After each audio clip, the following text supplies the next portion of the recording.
It's no secret that I love to thrift and upcycle and shop on this channel. And recently I stumbled onto a gem of a place called Refindings in York, Pennsylvania. If you're ever out that way, stop in this store. I picked up this piece for just a couple dollars, and today we're going to be decoupaging this completely neutral step by step. But people, prepare yourself because it's about to get a little bit Christmassy up in here. This video is part of my chatting and crafting series where we use my TDS brand products, and today we're going to be using this beautiful decoupage print along with this rice paper print as our main focal point for this piece. And what I love best about this series is while I'm using TDS products, you can take the information with the tips and the tricks and apply that using whatever products you would like. With a lot of pieces, it's absolutely normal to apply a layer of like a white or a creamy colored paint, so this way your design really pops. But when you have neutral backgrounds, which is another reason why I personally like designing pieces that have neutral backgrounds, because I'm a big fan of putting them on just neutral pieces of decor so they blend, looking really natural. And that by any means is not saying that if you wanted to paint your piece white and apply a rice paper on there or the decoupage paper on there, that they're not going to pop out as great because the background is slightly, cream, got that brown color going on. It's going to turn out just as amazing. This just helps blend into the wood, and I'm a huge fan of like blending into things, and I love being able to see that wood grain pop through my decoupage paper. It's just a look that I really like in the art of it. And I know that so many of you in the comments will ask, should I paint the piece? Do I need to paint it? That really is a preference. And with glass, I've shared in several videos that if you don't paint it, it's very transparent, that you can see through it, which is cool if you're going to put lights in the background of something. Who don't want to have a little bit of light shining through some of their decoupage sometimes, especially with napkins? That looks absolutely amazing. Truth be told, people, I think this might be even larger than the last piece. I don't know if you guys had seen, I did a bread box and it was pretty big with the iron-on method, and oh my gosh. And this is, so far I have been, in case you can't tell, like off camera, I have been painting this with the Mod Podge, making sure I'm staying around the areas that I only want to have decoupaged. And it's been about 30 minutes. I got the outside layer on and I want to put another layer on. So I gotta let this dry and then I'm gonna put another layer on. And in case you're gonna ask, do you have to do that? You do not have to do that. But I like doing that, especially if you're going to resell pieces, doing like a double layer of Mod Podge before the iron on. It just really helps to kind of cement your piece on there. A little extra tip that I like to share for anyone that's going to do an iron-on method or really decoupage anything, because this tip can be applied whether you're ironing on or just, creating a piece of decoupage, that wherever your Mod Podge ends, that's exactly where your piece is going to stick.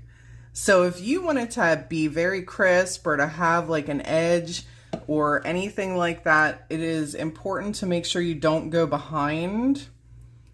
And I think my Mod Podge has seen its last day. Sorry, I'm sidetracked. I am like, oh, it's almost gone. When I'm all done applying a very thick, heavy layer, I normally let this dry. It takes about 2 hours roughly to completely dry. And since I want to do another layer, I'm going to allow that to dry, and I will save y'all the viewing time, so this way you're not watching me just do several things over and over again and talk your ears off while I'm doing it. Our piece is just about dry. I've put on 2 coats, and I want to add a little bit of stain in here just to have this pop.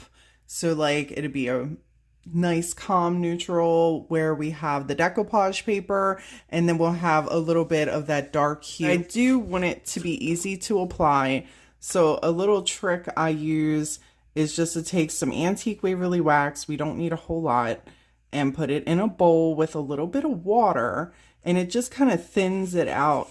It turns it into a very, very thin stain, and it allows for just a little bit of a, I keep saying a little bit of a color instead of a very, very dark color. And I'm just going to gingerly paint this on in here. This is all dry, so now it's time to bring on in the iron. I just turned mine all the way up. I'm often asked where I got that, and I didn't purchase it, but I do know you can grab them from like Michael's, Amazon, but it doesn't have to be this particular one. It's tiny, I got it right next to me, so I just grab it, you know? We're going to trim this down to size, and I'm going to use a little bit of water on a paintbrush to do that, instead of just cutting it.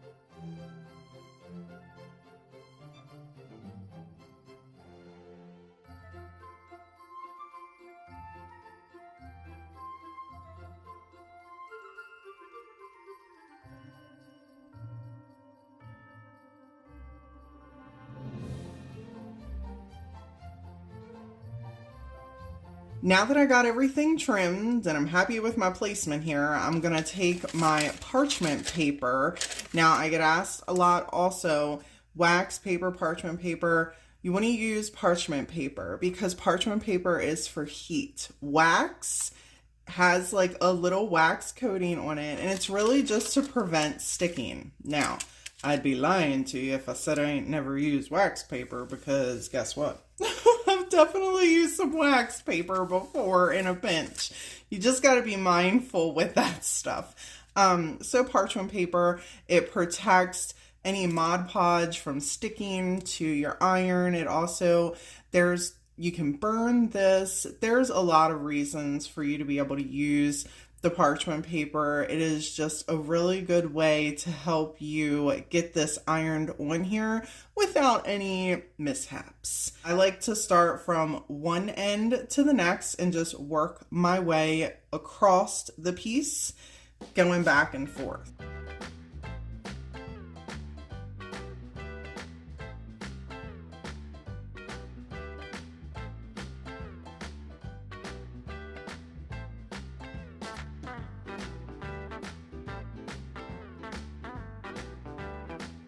Loved about this idea with the cabinet door is that this piece of decoupage paper, because it's pretty big, it actually fits the entire thing. So instead of cutting or trimming it out, I'm going to iron on completely around the entire section that I have Mod Podge down here, and then we are going to trim out the center. I know it's going to be scary, but I think that's going to be the best idea for this to get the best overall finish. So now I just got to try and put this in place before we start.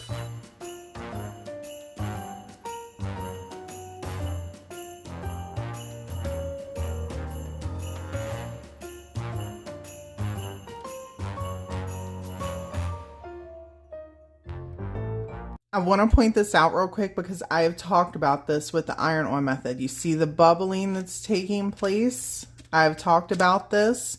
That's why I go from one side to the other, because sometimes if you go around and then you try to come in the center, you'll notice there's a bunching with your paper. So we are going to try to get this out as best as we can.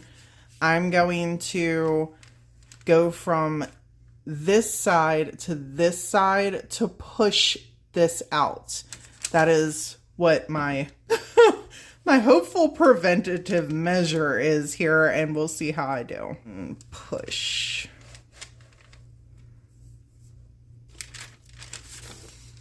All right, still got a bubble, and here's where the Mod Podge meets. See it? See this? See this little boop boop? So when you're doing the iron-on method, That's why I try to tell people like from point to point. But of course here, this is what I was nervous about because I said it was, you know, not ironed down in the center. But we are, you know, working. I'm nervous. I'm just going to do it. I'm just going to go from here out and we're going to see if it...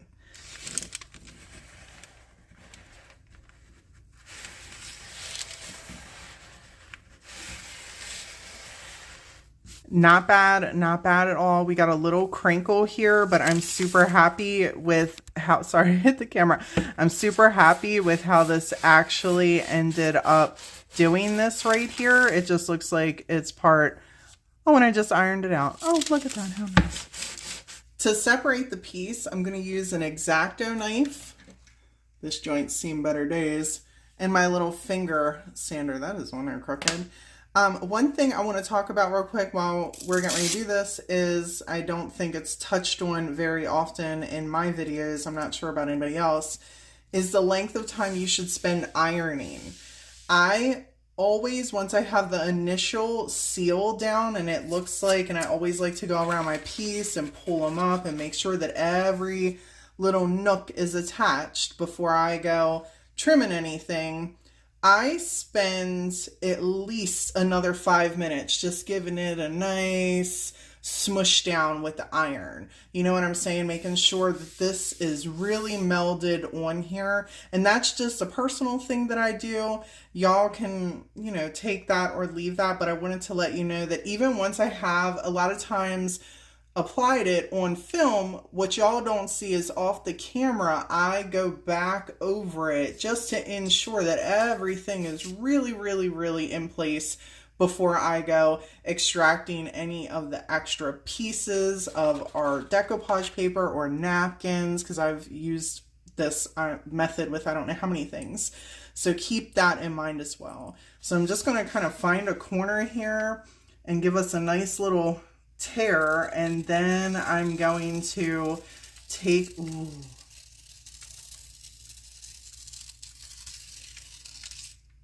that was satisfying. That, look at that. Oh, I can't wait. I can't wait to get it all off.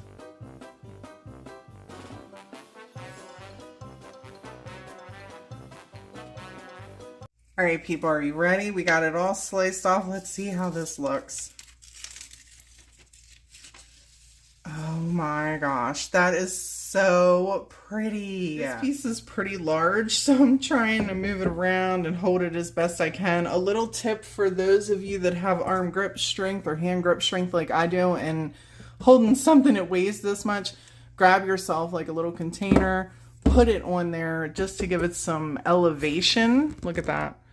And then you can easily and free-handedly just sand your piece.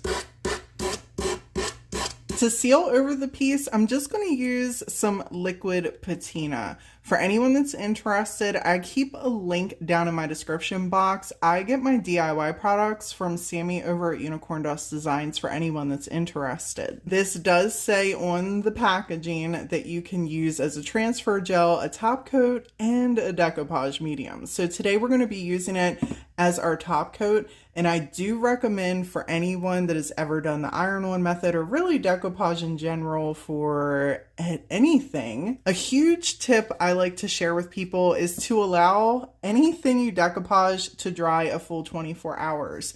Now, for the sake of time, because I am actually filming this on the day that I'm going to release it, I'm not going to do that, but I also feel like this is going to be a good thing for you all to see at home, so you can see that the extra measures I took, double ironing this has had an opportunity to dry for about an hour.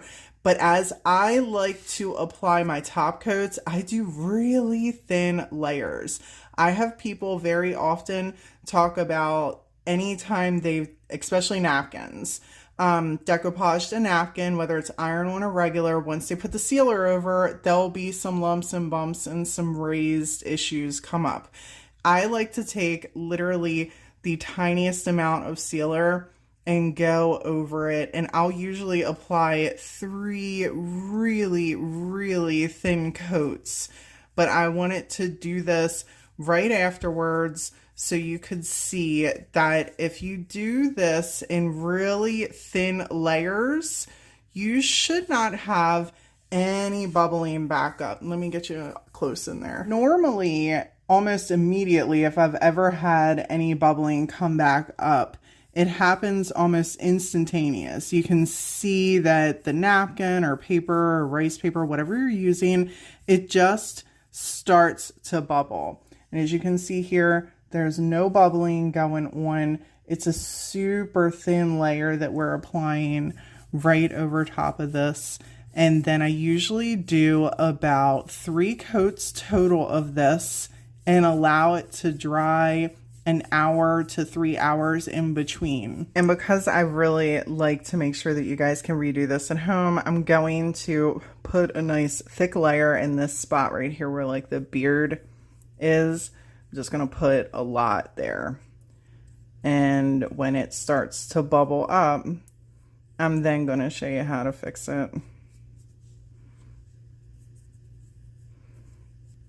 Yep, it's almost immediately doing it. Hold on a minute. Trying to get the best angle here. See the bubbling? Because I put so much Mod Podge, it's wetting up our decoupage paper. So it's kind of disconnecting that original connection once we attached it to the Mod Podge underneath. Whereas this section right here, I did a super thin layer. You can literally see where it stops from my first thin layer and where I did the heaviness. It just starts bubbling automatically. So super thin layers of Mod Podge or your sealer, what are we using? Liquid patina, my bad. And you will not have this bunching right here, but I'm also going to show you how to fix it once that starts to dry. So I'm going to go ahead and put a whole sealer over this off camera so you save some of your viewing time. And then when I come back, we're going to fix this. I completely put the whole layer on here. So we got a nice first top coat. I will put another one on in a couple hours, but I'll probably take the reveal picture after this. We're going to tackle, because you can absolutely still see little bubbles. I'm going to get up here close.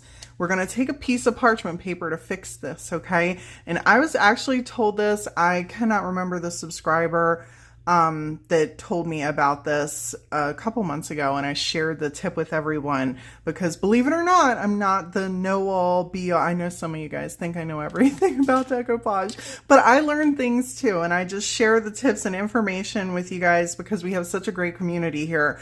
But we're going to take this parchment paper. You're going to want to make sure this is dry before you do it, and then you're going to be able to see wherever you have those raised bubbles. It is really hard to see, but you can kind of see them here. It's just because of the way that the paper is, and I'm trying to get the best angle possible. Hold on. I got them.